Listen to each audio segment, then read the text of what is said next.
Isaacson and Merkley and Acting Director DeMarco, and you, our audience, for joining us this morning. Once again, to deliver closing remarks, we have John DiOrio from First Alliance. John.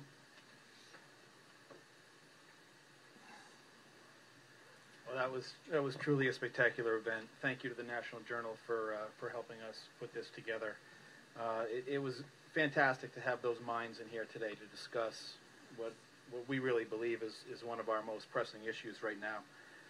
In closing, I'd just like to make a few quick comments, and we can all be on our way.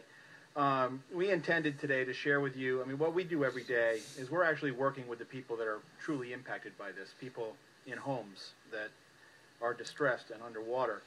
And that gives us a unique perspective and a unique experience. And today we hoped to share some of those stories with you through a video. Unfortunately, at the 11th hour, it was decided that moral hazard was too controversial an issue for us to play that. So if you are interested in that, I would encourage you to, on YouTube, simply search Alliance Policy. You'll get to see those stories, what's happening to real people every day. Last, to the moral hazard issue, I was glad it was discussed today. I think it's an important thing for us to discuss. Moral hazard is a very powerful term. It's a great political tagline, moral and hazard all wrapped up in one. But unfortunately, it often gets mischaracterized. Moral hazard is not a question about whether or not somebody on your street is going to get upset that you got principal reduction. That is not what moral hazard is. That's a valid discussion. I think we should have it. Moral hazard is somebody going to act irresponsibly in the context of a contract because they're incented to do so. That's what moral hazard is.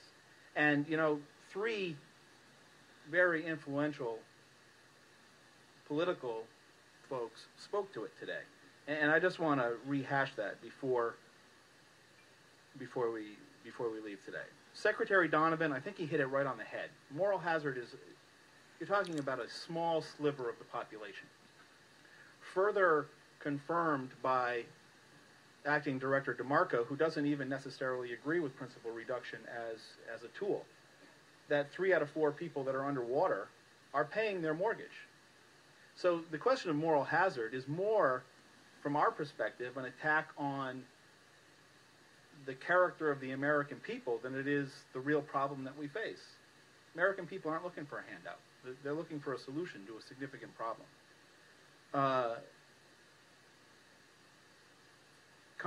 Senator Merkley, I think he was right spot on when he pointed out that the moral hazard question was right in front of us in 2008 when we took very decisive action to recapitalize the banks to the benefit of everybody. Those who want to criticize